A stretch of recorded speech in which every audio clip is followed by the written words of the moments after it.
Oke, kita masuk ke tahap pencatatan perusahaan jasa. Nah, sebelumnya kita telah membahas persamaan dasar akuntansinya. Kita udah belajar nih dasar-dasarnya, lalu ada laporannya. Nah, sekarang kita lebih khusus lagi masuk kepada perusahaan jasa. Dalam tahap pencatatan ini ada dua, yaitu jurnal umum dan buku besar. Oke, kita bahas pengantarnya terlebih dahulu, karakteristik dan bukti transaksi perusahaan jasa. Jenis perusahaan ada tiga, ada jasa, ada dagang, dan ada industri. Nah, perusahaan jasa ini adalah perusahaan yang bergerak di bidang pelayanan. Nah, maksudnya dia menjual barang-barang yang tidak berwujud, tetapi manfaatnya dapat dirasakan oleh para konsumennya. Itu adalah perusahaan jasa. Nah, perusahaan dagang ini perusahaan yang bergerak di bidang barang-barang yang berwujud, kayak supermarket atau dia jualan, ada buktinya apa, jualan sepatu, jualan baju, seperti itu. Lalu ada industri. Nah, dalam perusahaan industri ini, perusahaan-perusahaan yang bergerak di bidang produksi, memproduksi sepatu, memproduksi baju, gitu. Jadi dia pastinya dalam perusahaan industri ini mempunyai pabrik, lihat, pabrik dan mempunyai mesin-mesin di dalamnya. Oke, kita lanjut ke karakteristik perusahaan jasa. Kenapa kita bahas karakteristiknya? Karena kita kan sedang fokus kepada perusahaan jasa nih. Jadi kita bahas karakteristik perusahaan jasa. Dapat berubah-ubah, disesuaikan dengan selera, waktu, tempat, dan karakteristik konsumen. Nah, maksudnya di sini adalah ketika konsumen A ketika konsumen A kayak pegel-pegel gitu, nah dia bisa memanggil jasa pijit. Nah, itu jasanya, jasa pijit.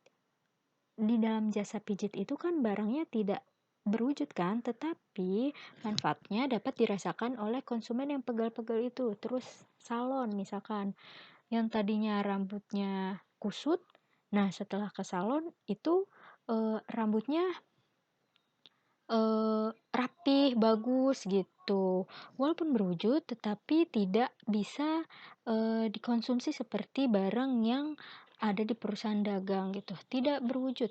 Jasa yang diberikan kepada konsumen tidak memiliki wujud fisik, lalu tidak dapat disimpan. Jasa yang dijual tidak dapat disimpan untuk dijual pada waktu yang akan datang. Ini udah pasti ya. Lalu yang keempat, tidak dapat dipisahkan. Tidak dapat dipisahkan ini maksudnya adalah proses produksi dan penjualan jasa tidak dapat dipisahkan karena terjadi pada waktu yang bersamaan. Oke. Kita lanjut ke bukti transaksi. Ada internal dan ada eksternal. Oke, kita bahas internal dulu. Nah, internal di sini maksudnya adalah bukti-bukti yang terjadi di dalam perusahaan nih, yang ada di dalam perusahaan saja ya. Yang pertama ada memo, surat perintah dari atasan kepada bawahannya. Lalu ada bukti kas masuk, bukti yang dikeluarkan bagian keuangan sebagai tanda telah terjadi aliran kas masuk. Lalu ada bukti kas keluar. Ini kalian bisa catat. Oke. Lanjut ke bukti eksternal. Nah, bukti eksternal ini adalah bukti-bukti transaksi yang terjadi atau bukti fisiknya untuk ke pihak luar perusahaan, konsumen dengan perusahaan gitu. Ada kwitansi, bukti bahwa perusahaan telah menerima uang, membayar sejumlah uang. Nah, kwitansi itu biasanya tunai. Oke. Nah, gitu, tunai. Faktur, bukti transaksi penjualan atau pembelian secara kredit alias tidak tunai atau utang. Oke. Utang. Dah.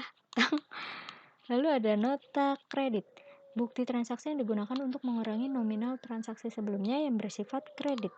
Nota kredit biasanya digunakan sebagai bukti pengembalian barang yang telah dijual. Nah, nota kredit biasanya digunakan, nih dicatat ya, sebagai bukti pengembalian barang yang telah dijual. Ini karena biasanya karena reject, karena barangnya rusak gitu. Begitupun dengan debit. Bukti transaksi yang digunakan untuk pengembalian barang yang telah dibeli. Jadi perbedaannya adalah pengembalian barang yang telah dibeli dan pengembalian barang yang telah dijual. Ini dari konsumen dan ini dari si produsennya gitu. Lalu ada nota kontan. Nota kontan merupakan bukti transaksi pembelian barang atau jasa secara tunai. Nota kontan dikeluarkan oleh si penjual. Nah, biasanya kwitansi dan nota kontan itu sama aja. Oke, kita lanjut ke penggolongan akun. Ini wajib kalian catat ya. Karena di dalam penggolongan akun ini jika kalian sudah paham maka akan membuat jurnal umumnya itu paham. Nih. Catat. Oke, catat semuanya ya. Harta adalah sumber daya ekonomis yang dimiliki perusahaan yang digunakan untuk kegiatan usaha, baik yang bersumber dari modal maupun utang. Harta.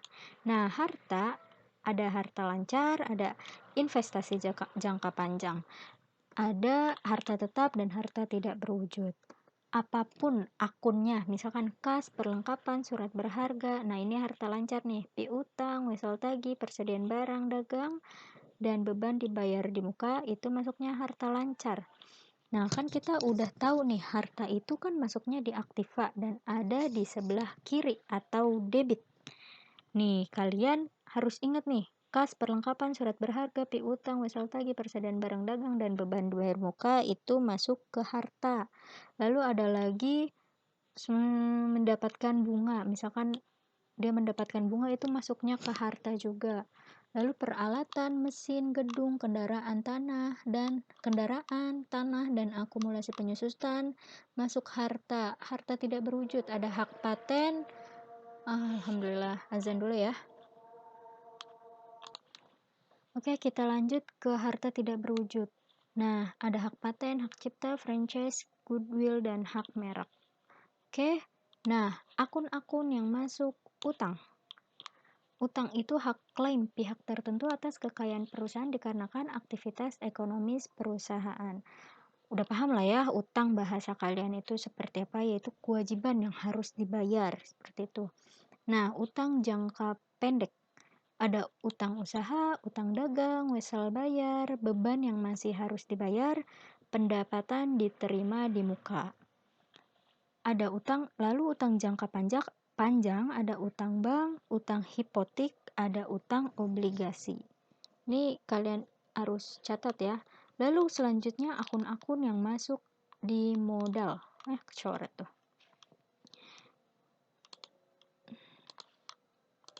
Oke. Modal adalah investasi kekayaan pemilik usaha yang disetorkan kepada perusahaan. Akun-akun yang masuk ke modal adalah modal pemilik, modal persekutuan, modal saham, prive atau apa? Yap, atau apa tuh bahasa kalian tuh prive, uang yang diambil oleh si pemilik, laba ditahan, dan dividen. Pendapatan. Nah, akun-akun yang masuk ke pendapatan adalah pendapatan jasa, pendapatan bunga. Oke. Nah, akun yang masuk ke beban. Nah, beban merupakan pengorbanan yang dikeluarkan untuk kegiatan perusahaan. Beban operasional, akun-akun yang masuk beban adalah beban listrik, beban gaji, beban air, dan beban lain-lain. Nah, beban non operasionalnya maksudnya yaitu bunga. Biasanya di sini bunga bank dan lain-lain. Oke, kita masuk ke aturan debit kredit dan aturan saldo normal. Waktu itu kita telah membahas nih persamaan dasar akuntansi. Yang masuk debit atau yang sisi kiri ada harta dan beban. Harta ada perlengkapan, tadi sudah disebutkan. Ada peralatan, ada gedung, ada kas, dan lain-lain. Lalu utang, modal, dan pendapatan ada di sisi kredit atau di sisi kanan. Oke, itu persamaan dasar akuntansi. Nah, untuk ke jurnal umum yang masuk di debit. Kita akan bahas jurnal umum secara singkat nih, oke? Ini harus kalian pahami dan harus kalian kuasai.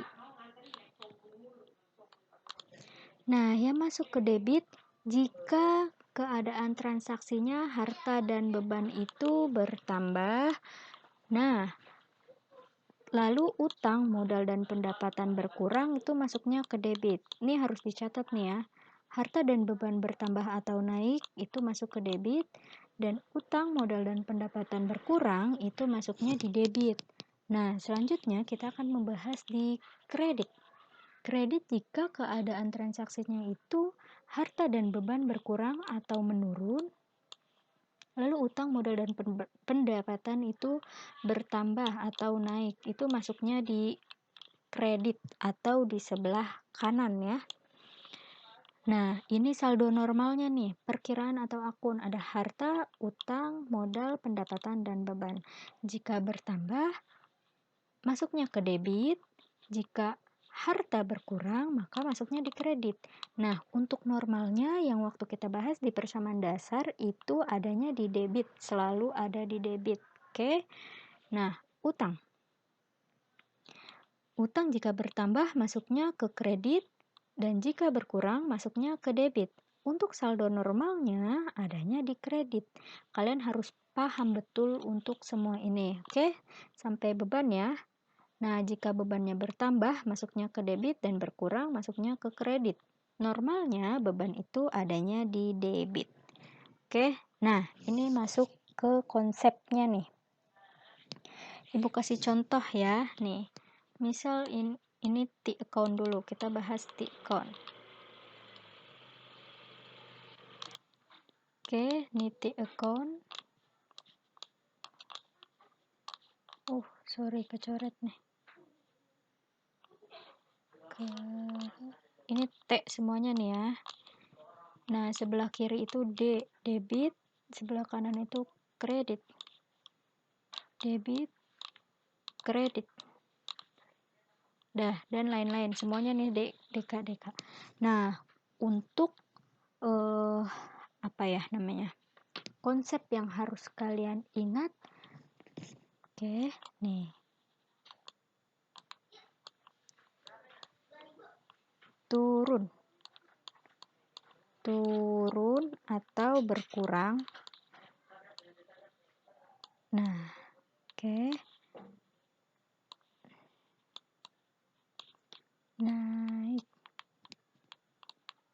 Naik atau bertambah. Nah,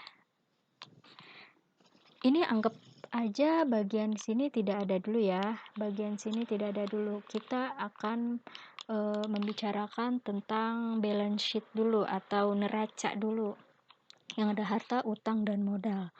Nah, misalkan si A menyetorkan modalnya ke perusahaannya 100 juta. Nah, si A ini, maaf ya kalau berisik, si A ini menyetorkan modal. Artinya, akun yang dipengaruhi adalah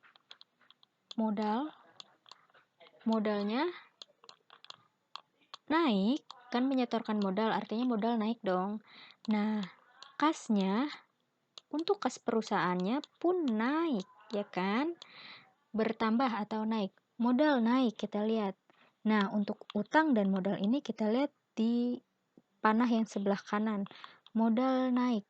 Oke, naik. Oh, berarti adanya di sebelah kanan nih. Artinya adanya di kredit. Berapa tadi? 100 juta. Nah, 100 juta. Oke. Apalagi kas yang dipengaruhi oleh penyuntikan modal? Oh, adanya kas nih. Kasnya naik juga. Kas naik, berarti kas itu termasuk harta. Kas naik. Oh, adanya di sebelah debit atau di sebelah kiri. 100 juta. Nah, gitu. Oke.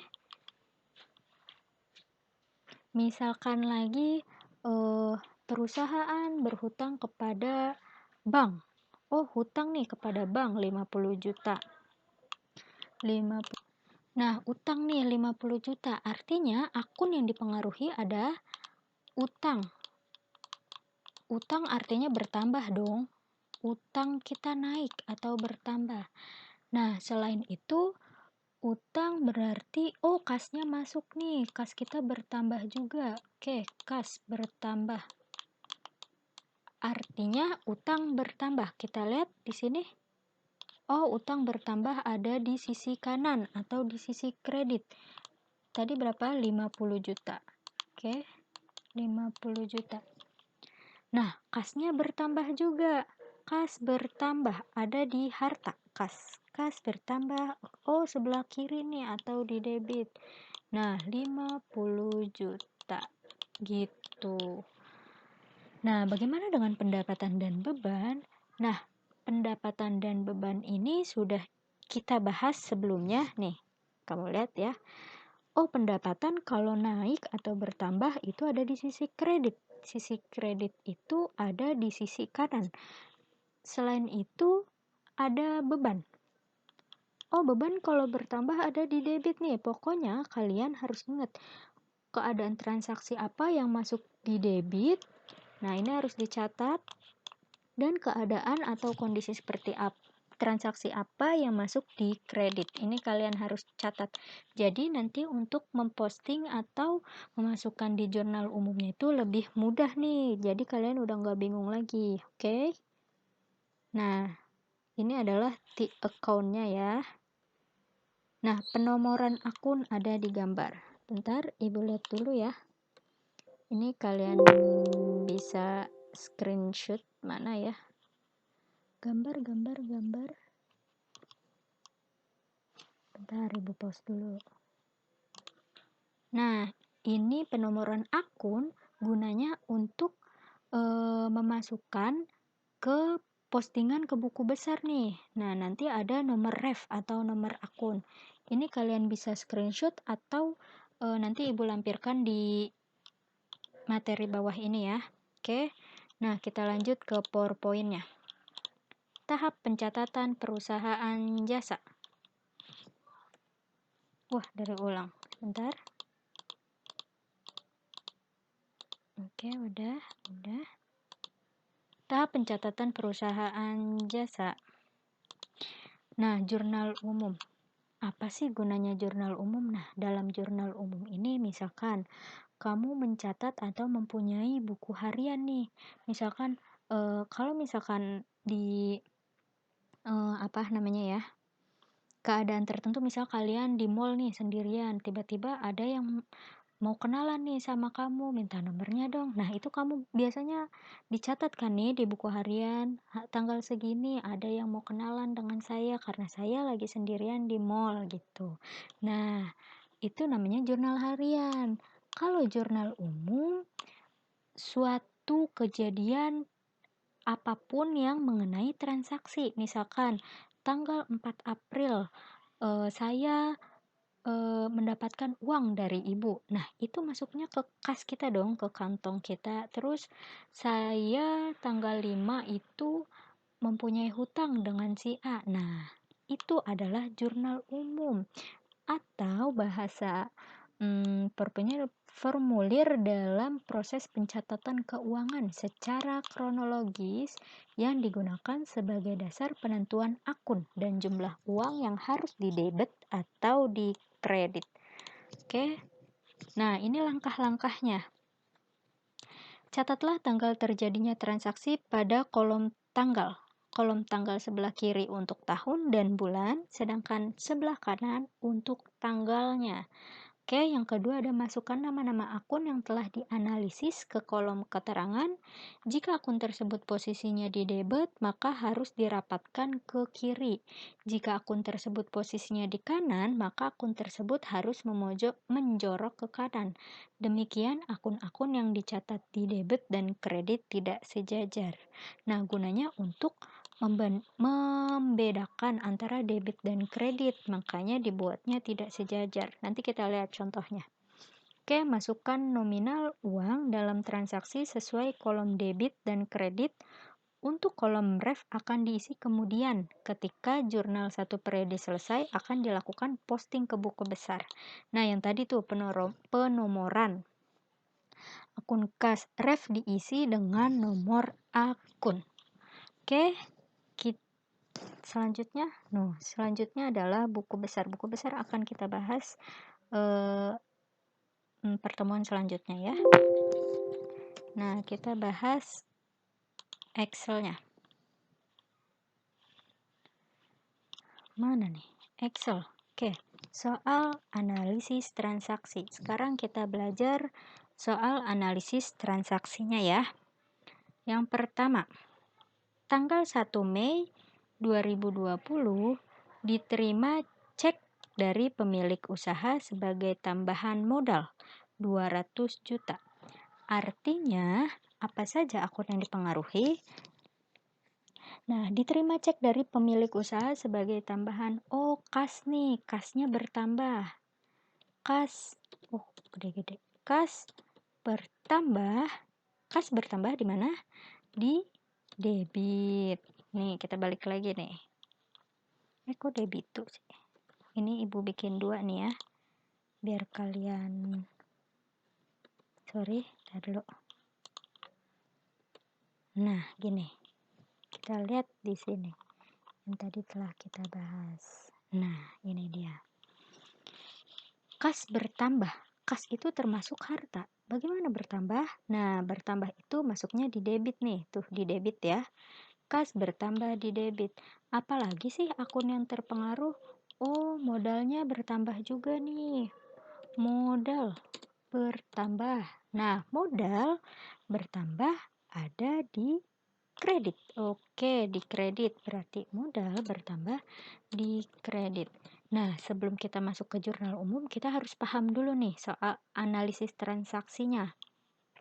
Jadi kalian udah paham betul analisis atau cara menganalisis akun-akunnya, oke? Kita lanjut ke dibeli peralatan kantor secara tunai. Berarti kalau dibeli peralatan, peralatan berarti bertambah nih, peralatan bertambah. Kenapa bertambah? Karena peralatan termasuk dalam dalam harta. Bertambah di debit. Nah, konsep ini harus kalian paham nih, yang ini harus kalian paham. Secara tunai. Oh, berarti akun yang dipengaruhi ini kas nih, kas kita berkurang untuk membeli si peralatan.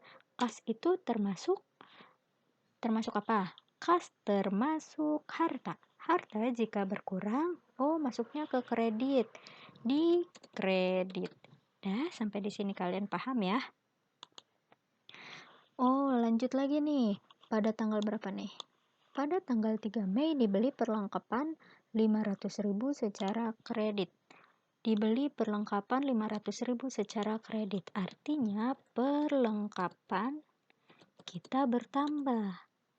Bertambah di perlengkapan termasuk harta. Nah, kalau bertambah artinya di debit. Oke, pinter.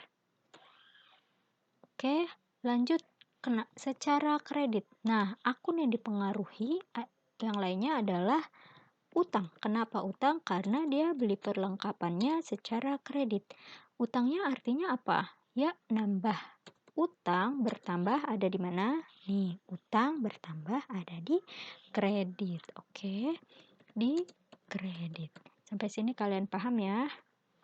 Nah, lanjut lagi. Menerima pendapatan dari pelanggan secara tunai 2 juta.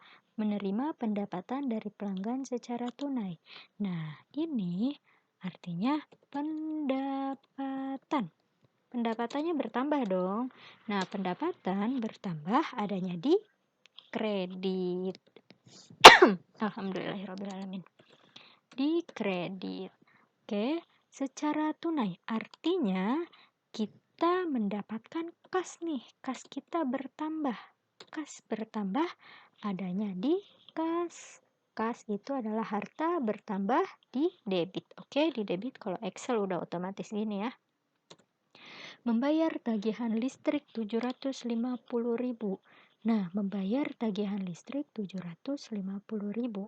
Artinya dia mempunyai beban nih, bebannya bertambah. Beban bertambah ada di debit. Oke, beban bertambah di debit. Lalu apalagi akun yang dipengaruhi? Oke, kas. Kasnya berkurang apa bertambah? Yap, berkurang. Kas berkurang di kredit. Kenapa di kredit? Karena kas termasuk harta. Berkurang di kredit. Oke.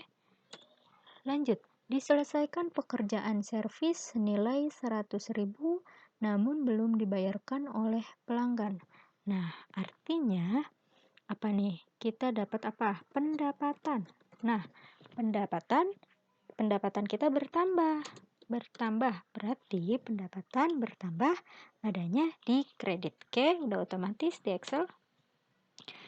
Tapi belum dibayar nih sama si pelanggan. Artinya kita mempunyai piutang. Nah, piutang kita bertambah juga nih. Piutang termasuk apa sih? Nah, piutang sudah dibahas tadi di slide sebelumnya. Piutang termasuk apa ya? Yap, piutang termasuk harta. Piutang, kita cari piutang. Mana piutang? Piutang. Oh, ini nih. Mana sih? Piutang itu termasuk harta punya. Mana ya? Bisa ditambahkan bahwa di harta ini ada, oh ini nih piutang. Piutang, ya ampun mata. Piutang. Oke, piutang bertambah ya. Piutang termasuk apa? Harta. Piutang termasuk harta. Jika bertambah, artinya apa? Jika bertambah, harta di debit. Oke, sampai di sini semoga kalian paham. Kalau di sininya kalian udah paham konsepnya, maka untuk dimasukkan ke jurnal umumnya kalian akan di luar kepala kalau analisisnya ini udah paham. Jadi antara debit dan kredit itu nominalnya harus sama. Oh, contoh lain misalkan diterima pendapatan 2 juta tetapi baru dibayar setengahnya lagi, utang akan dibayar bulan depan. Nah, bagaimana dengan ini? Ini diterima ya. Diterima pendapatan 2 juta tetapi baru dibayar setengahnya. Kita wrap text mana wrap text? Wow. Oh, ini. Nah, diterima pendapatan 2 juta tetapi baru dibayar setengahnya. Setengahnya lagi utang akan dibayar. Nah, untuk analisisnya seperti apa sih? Oke, pendapatan. Kita masuk nih pendapatan. Oke, pendapatannya berapa? 2 juta. Nah, 2 juta. Setelah itu, ada apa lagi? Tetapi baru bayar setengahnya. Artinya, kas kita masuk. Ini agak menjorok ya. Kas kita masuk nih. Kas kita masuk. Oh, ini pendapatan. Di mana pendapatan bertambah? Pendapatan bertambah di kredit. Ini sorry ya, nggak usah pakai nominal dulu. Kalau nominal itu nanti kita masuk ke jurnal umum. Kita menganalisis transaksinya dulu. Kalian belajar di analisisnya dulu. Oke, pendapatan bertambah di kredit. Pendapatan bertambah di kredit. Oke, valid ya. Kas. Kas kita bertambah juga nih. Kas bertambah ada di debit. Oke. Di debit. Nah, selain itu kan setengahnya lagi utang akan dibayar bulan depan. Nah, utang berarti utang kita mempunyai piutang. Ini soalnya rada salah nih, setengahnya lagi nggak usah pakai utang, akan dibayar bulan depan. Jadi kita mempunyai piutang ya. Piutang kita bertambah. Piutang termasuk harta. Piutang harta jika bertambah di debit. Seperti itu. Jadi ininya 2 juta, kasnya berarti tetapi baru dibayar setengahnya. Ininya 1 juta piutang. setengahnya lagi akan oke, ini 1.000.000. 1.000.000 tambah 1.000.000, 2.000.000. Oke, paham ya sampai di sini? Kalian belajar analisis transaksinya dulu nih. Untuk jurnal umumnya kita akan bahas di pertemuan selanjutnya karena kalau misalkan ibu langsung gojlok kalian pusing juga. Oke, jangan lupa dicek tugasnya. Semangat belajarnya. Assalamualaikum warahmatullahi wabarakatuh.